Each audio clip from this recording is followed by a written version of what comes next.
Hey folks, back with another video. Let's dive into what stories got my attention today. Now, Hong Kong authorities arrested 16 people on Wednesday in connection with the anti government protests in July of last year. Now, amongst the arrested were two lawmakers, Ted Hui Chi Fung and Lam Chuk Ting. Now, the lawmakers were arrested on suspicion of unlawful assembly, criminal suspicion damage, per- perverting the course of justice, and accessing a computer with dishonest dishonest intent. Now, generally, in the normal circumstances, I'd side with the police to investigate and arrest where appropriate individuals. However, I can't shake the feeling that the authorities are just following orders from Beijing to implement law that has not passed through the democratic process. So far, Hong Kong has been arresting people and has not resorted to anything more draconian. Good luck, Hong Kong. And moving on, Beijing has protested the alleged incursion of U.S. Air Force U-2 spy plane into a no-fly zone imposed in the country's north during a military exercise.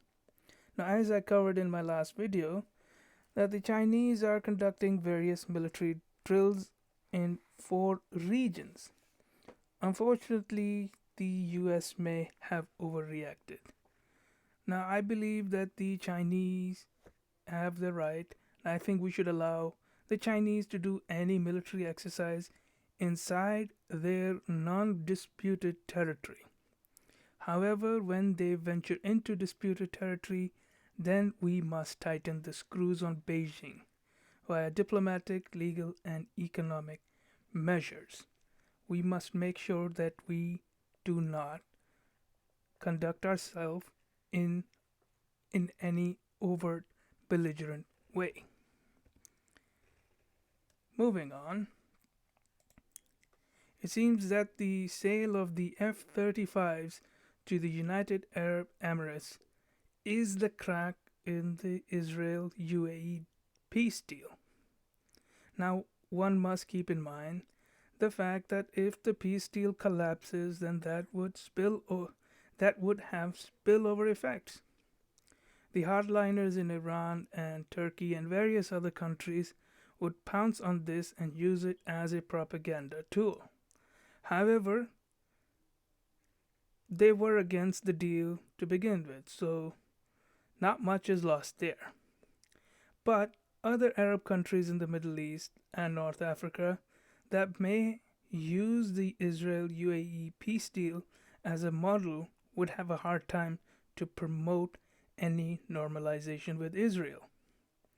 Then there is, of course, the US interest in the deal, both as a success on Middle East peace and also the ability to sell weapons and equipment would be harmed. Now, I would like there to be peace in Middle East. However, it seems it's a long and untreaded path for the Arab countries. Moving on, it seems that President Recep Erdogan is hell bent on deteriorating the Turkish relations with the West by embracing the worst elements of the Middle East. President Erdogan has hosted Hamas officials, and the US State Department has condemned the Turkish president.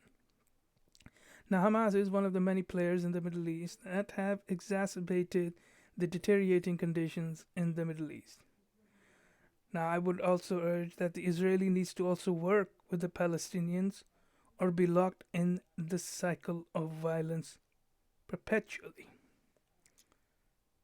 Finally, in a recent incident in South China Sea involving the Malaysian Navy and the Vietnamese fishermen, It seems that Malaysia has decided to upgrade its maritime security by acquiring manned and unmanned aircraft.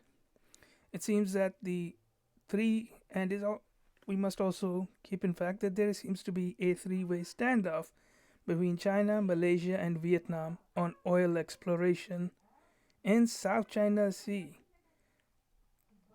Now, this particular thing also may be playing into Malaysia in order to expand its capability. Now, South China Sea is an area where the border dispute is a serious issue that needs a proper solution, diplomatic solution. It is a tinderbox situation there. That's it for this video. If you like the video, then hit that like button and hit that subscribe button for future updates. Comment below any positive, negative, if there's something I've missed, or is there some things in these news that I may have not considered. I will see you in the next video.